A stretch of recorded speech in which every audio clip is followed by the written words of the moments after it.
இது ஃபர்ஸ்ட் மலேசியாவின் செய்திகள் உங்களுக்காக.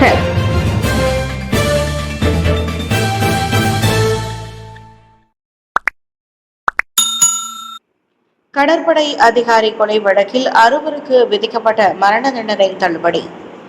கடந்த 8 ஆண்டுகளுக்கு முன்னர் கடற்படை அதிகாரி ஜுல்பஹர்னைன் ஒஸ்மான் சுகலினின் மரணம் விளைவித்த மலேசிய தேசிய தற்காப்பு பல்கலைக்கழகம் UPNM முன்னாள் மாணவர்கள் 6 விதிக்கப்பட்ட மரண தண்டனையை கூட்டரசு நீதிமன்றம் நேற்று தள்ளுபடி செய்தது. எனினும் இது நோக்கமற்ற கொலை என்பதால் அவர்களுக்கு விதிக்கப்பட்ட 18 ஆண்டுகள் சிறை தண்டனையை அந்நீதிமன்றம் நிலைநிறுத்தியது. கூட்டரசு நீதிமன்ற நீதிபதிகளான டத்தோ நார்டின் ஹசான் மற்றும் டத்தோ அப்துல் காரிம் அப்துல் ஜாலில் ஆகியோரை உள்ளிட்ட 3 அடங்கிய நீதிபதி குழுவிற்கு மலாயா தலைமை நீதிபதி டத்தோ ஸ்ரீ ஹஸ்னா முகமது ஷஹீம் தலைமை ஏற்றார். மேல்முறையீட்டு நீதிமன்றம் விதித்த மரண தண்டனையை ரத்து செய்யும்படி குற்றம் சாட்டப்பட்ட அனைவரும் முன்வைத்த கோரிக்கைக்கு அனுமதி வழங்கி இக்குழு அம்முடிவை எடுத்தது. ஜுல்பர்ஹான் உஸ்மானை கொலை செய்ததற்காக அந்த 6 மரண தண்டனை விதித்து மேல்முறையீட்டு நீதிமன்றம் கடந்த ஆண்டு ஜூலை 23ஆம் தேதி தீர்ப்பளித்தது. பொய் அவதூறுகள் மூலம் கூட்டங்கள் நடத்தும் சுதந்திரத்தை துஷ்பிரயோகம் செய்யாதீர். பொய் மற்றும் அவதூறுகளை பரப்புவதன் மூலம் கூட்டங்களை ஏற்பாடு செய்வதற்கான சுதந்திரத்தை துஷ்பிரயோகம் செய்ய வேண்டாம் என்று பிரதமர் டாக்டர் ஸ்ரீ அன்வார் இப்ராஹிம் அனைத்து தரப்பினருக்கும் நினைவூட்டினார். குறைந்தபட்ச நிபந்தனைகளுடன் அமைதியான கூட்டத்தை நடத்துவதற்கு அரசாங்கம் சுதந்திரம் அளிக்கிறது. எனினும் அது தொடர்பில் முன்னதாகவே தெரிவித்து பாதுகாப்பை நிலைநாட்ட ஏற்பாட்டாளர்கள் போலீசாருக்கு உதவ வேண்டும் என்று பிரதமர் அன்வார் இப்ராஹிம் கூறினார்.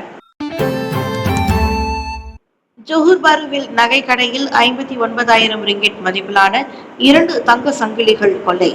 3 மணி நேரத்தில் சிக்கிய களவாணி. ஜோஹர் பாருவில் பேரங்காடியில் உள்ள நகை கடை ஒன்றிலிருந்து 59,000 ரிங்கிட் மதிப்பிலான 2 தங்க சங்கிலிகளை கொள்ளையிட்ட ஆடவன் 3 மணி நேரங்களில் போலீசிடம் பிடிபட்டார்.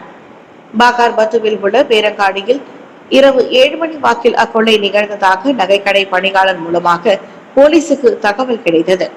இதையடுத்து விசாரணையில் இறங்கிய போலீஸ் CCTV கேமரா உதவியுடன் இரவு 10 மணி அளவில் கோத்ததிங்கி தாமான் கோத்த ஜெயாவில் உள்ள வீட்டில் சந்தேக நபரை கைது செய்தது. அந்த 28 வயது வேலையில்லாத ஆடவனிடம் இருந்து 41.03 கிராம் எடையிலான 916 தங்க சங்கிலியும் 916 தங்க சங்கிலியும் 73.04 எடை கொண்ட 999 தங்க சங்கிலியும் பறிமுதல் செய்யப்பட்டன. அவன் தப்பியோட பயன்படுத்திய வெள்ளை நிற ஹோண்டா அக்கார்ட் காரும் பறிமுதல் செய்யப்பட்டதை ஜோஹர் பாரு மாவட்ட போலீஸ் உறுதிப்படுத்தியது. மலேசியா கம்போடியா கூட்டு வர்த்தக செயற்குழுவை நிறுவுவது குறித்த விவாதம். வர்த்தக மேம்பாட்டை அதிகரிக்கும் முயற்சிக்காக மலேசியா கம்போடியா கூட்டு வர்த்தக செயற்குழு JTCA நிறுவுவதற்கான திட்டம் குறித்து இவ்விரு நாடுகளும் விவாதித்திருக்கின்றன. இரு நாடுகளுக்கும் இடையே முதலீட்டு வாய்ப்புகளை உருவாக்குவதற்கும் பொருளாதார ஒத்துழைப்பை அதிகரிப்பதற்கும் JTC ஒரு தளமாக அமையும் என்று முதலீடு வர்த்தகம் தொழில்துறை அமைச்சர் தெங்கு டத்தோ ஸ்ரீ சப்ருல் தெங்கு அப்துல் அசீஸ் தெரிவித்தார்.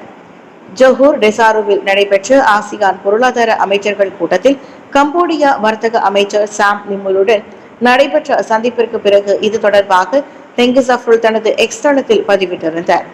பல்வேறு துறைகளில் உள்ள கூட்டு திட்டங்கள் முதலீடுகள் மற்றும் அதிகரித்து வரும் வர்த்தகங்கள் ஆகியவற்றில் மலேசியாவும் கம்போடியாவும் பொருளாதார உறவுகளை பகிர்ந்து கொள்வதாக அவர் விளக்கினார். 2024ஆம் ஆண்டில் மட்டுமே வர்த்தக அளவு 40 விழுக்காட்டிற்கும் மேலாக அதிகரித்து 191 கோடியே 10 லட்சம் அமெரிக்க டாலராக பதிவு செய்யப்பட்டதை சப்ருல் சுட்டிக்காட்டினார். டிசம்பர் மாதம் வரை 5G அலைக்கற்றின் பயன்பாடு 82.4% எட்டியுள்ளது. நாட்டின் 5G அலைக்கற்றை பயன்பாடு கடந்த டிசம்பரில் மக்கள் தொகை கொண்ட பகுதிகளில் 82.4 விழுக்காட்டை எட்டியுள்ளது என்று தகவல் தொடர்பு துணை அமைச்சர் தியோனி சிங் தெரிவித்திருக்கிறார். அண்மைய ஆண்டுகளில் தகவல் தொடர்பு அணுகலை விரிவுபடுத்துவதில் மலேசியாவை உலகின் அதிவேக நாடுகளில் ஒன்றாக மாற்றியதாக அவர் கூறினார். மக்களிடையே 5G அணுகல் ஆக்கப்பூர்வமான முறையில் முன்னேற்றத்தை கொண்டு வந்துள்ளது. நாடு முழுவதிலும் 5G அலைக்கற்று வசதியின் பயன்பாடு கடந்த ஆண்டு 24.6 விழுக்காட்டிலிருந்து 53.35 விழுக்காடாக உயர்ந்துள்ளது. ஜோஹரில் 4G அணுகல் விகிதம் கடந்த ஆண்டு டிசம்பர் 31ஆம் தேதி வரை 99.9 விழுக்காட்டை எட்டியுள்ளது என நேற்று புத்ரா குலாய் ஹாலில் ஃபியூச்சர் ஹெல்த் ஃபார் ஆலின் நிறைவு விழாவில் கலந்து கொண்ட பெண் செய்தியாளர்கள் கூட்டத்தில் தியோனி சிங் கூறினார். அயர்குனிங் சட்டமன்றம் காலியானது குறித்து எஸ்பிஆரிடம் தெரிவிக்கப்பட்டது. அயர்குனிங் சட்டமன்ற உறுப்பினர் இஷாம் ஷாருடின் காலமானதை தொடர்ந்து அத்தொகுதி காலியானது குறித்த அறிவிக்கையை பேராக் சட்டமன்ற தலைவர் doctor Mohamad Zahir Abdul Khalid தேர்தல் ஆணையம் எஸ்பிஆரிடம் சமர்ப்பித்துள்ளார். நேற்று காலை சுமார் மணி 10:15 அளவில் பேராக் டாருல் ரிட்ஸ்வான் கட்டிடத்தில் பேராக் தேர்தல் ஆணைய இயக்குநர் முகமது ரட்சி இஸ்மாயில் இடம் இந்த அறிவிக்கை ஒப்படைக்கப்பட்டது. பேராக் மாநில சட்டமன்ற சபாநாயகர் அலுவலகத்திலிருந்து அயர்குனிங் தொகுதி காலியானது குறித்து அதிகாரப்பூர்வ அறிவிக்கையை வழங்குவதே இந்த சந்திப்பின் நோக்கம் என்றார் அவர். இஷாம் ஷருலின் காலமானதை தொடர்ந்து அவரின் தொகுதி காலியானதாக பேராக் மாநில தேசிய முன்னணி தலைவர் டாக்டர் ஸ்ரீ சரானி முகமது அறிவித்ததை முகமது சாஹிர் குறிப்பிட்டார். தற்போது பேராக் மாநில சட்டமன்ற கூட்டம் ஏப்ரல் 15 முதல் ஏப்ரல் 19 தேதி வரை நடைபெறலாம் என்பதால் தேர்தல் ஆணையம் அதை கவனத்தில் கொள்ளும் என்றும் அவர் கூறினார். சட்டவிரோதமாக மலேசியாவில் இருந்து வெளியேற முயன்ற வெளிநாட்டினர் பிடிபட்டதை தொடர்ந்து 5 அதிகாரிகளிடம் விசாரணை. KLIA விமான நிலையத்தின் 2வது முனையத்தில் இருந்து ஜனவரி 28 தேதி மற்றும் பிப்ரவரி 12 தேதி சட்டவிரோதமாக மலேசியாவில் இருந்து வெளியேற முயன்ற வியட்நாம் மற்றும் கம்போடியாவை சேர்ந்த 12 பேர் கைது செய்யப்பட்டதை தொடர்ந்து அரசு அதிகாரிகளில் 5 மீது விசாரணை மேற்கொள்ளப்பட்டு வருகிறது.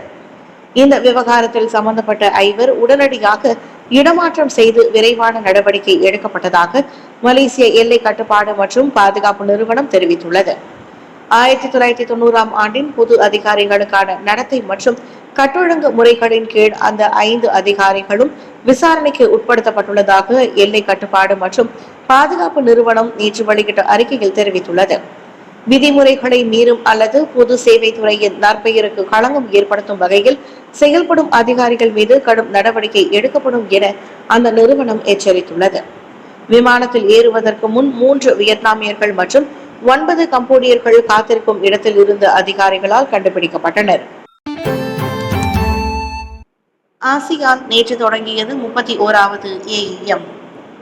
வட்டார பொருளாதார ஒருங்கிணைப்பு மற்றும் தற்போதைய அனைத்துலக புவிசார் அரசியல் சவால்களை எதிர்கொள்ளும் உக்திகளை மையமாக கொண்டு 31வது AEM எனப்படும் ஆசியான் பொருளாதார அமைச்சர்கள் கூட்டம் நேற்று ஜொகூர் டெசாரோவில் தொடங்கியது. இவ்வாண்டு ஆசியான் மாநாட்டிற்கு மலேசியா தலைமை ஏற்கும் நிலையில் முதலீடு, வாணிபம் மற்றும் தொழில்துறை மிட்டி அமைச்சர் தெங்கு டாக்டர் ஸ்ரீ சப்ருல் தெங்கு அப்துல் அசீஸ் தலைமை தாங்கும் அக்கூட்டம் அதன் முக்கிய அங்கங்களில் ஒன்றாகும். ஆசியான் வர்த்தக ஒப்பந்தம் ATIGA-வை மேம்படுத்துவது, ஆசியான் இலக்கவியல் பொருளாதார கட்டமைப்பு ஒப்பந்தம் டெஃபா மற்றும் ஆசியான் அமைப்பில் திமோர் லெஸ்தோவின் பங்கேற்பு குறித்த முன்னேற்றம் ஆகியவை தொடர்பில் இதில் விவாதிக்கப்படும். கடந்த பிப்ரவரி 22 தொடங்கி இன்று வரை ஜொஹூர் டெசாரோவில் AEM மற்றும் அதன் தொடர்பிலான கூட்டங்கள் நடைபெறுகின்றன.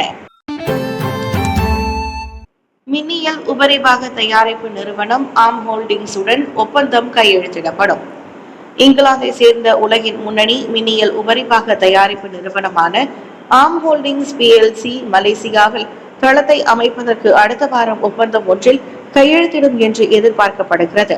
இவ்விவகாரம் தொடர்பில் நேற்று காலை அந்நிறுவனம் தலைமை நிர்வாக அதிகாரியுடன் மெய்நிகர் வாயிலாக விவாதித்ததாக பிரதமர் டாக்டர் ஸ்ரீ அன்வார் இப்ராஹிம் தெரிவித்தார்.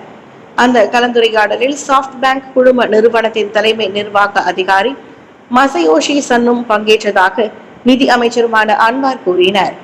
நேற்று புத்ரஜயாவில் நிகழ்ச்சி ஒன்றை தொடக்கி வைத்த பின்னர் அவர் அத்தகவல்களை தெரிவித்தார். டுங்கோனில் பட்டாசுகள், வானவெடிகள் அடங்கிய 300 பெட்டிகள் பறிமுதல், ஆடவரும் கைது. தெலங்கானா டுங்கோன் மாவட்டத்தில் உள்ள ஒரு வீட்டை போலீசார் கடந்த வெள்ளிக்கிழமை சோதனை செய்து பல்வேறு வகையான பட்டாசுகள் மற்றும் வானவெடிகள் அடங்கிய 300க்கும் மேற்பட்ட பெட்டிகளை பறிமுதல் செய்தனர். பிற்பகல் 1 மணி அளவில் நடத்தப்பட்ட அச்சோதனையில் 43 வயது ஆடவரும் கைதானார். பொதுமக்களிடம் இருந்து கிடைத்த தகவலின் அடிப்படையில் அச்சோதனை நடத்தப்பட்டதாக டுங்கோன் போலீஸ் தலைவர் சூப்பரிண்டென்டென்ட் மைசூரா அப்துல் காடிர் தெரிவித்தார். பறிமுதல் செய்யப்பட்ட பட்டாசுகள் மற்றும் வானவெடிகளின் மதிப்பு சுமார் 7000 ரிங்கிட் ஆகும். அவற்றின் சில பட்டாசுகள் சந்தையில் விற்க அனுமதிக்கப்படாதவை என்று மைசூரா சொன்னார். கைதான நபருக்கு பட்டாசுகளையும் வான வெடிகளையும் வைத்திருக்கவோ விற்பனை செய்யவோ உரிமமோ அல்லது அனுமதியோ இல்லை என்பது போலீஸ் விசாரணையில் கண்டறியப்பட்டது. இந்நிலையில் எங்கிருந்து அவை தெரிவிக்கப்பட்டன என்பது குறித்து விசாரணை தொடருவதாக மைசூரா கூறினார்.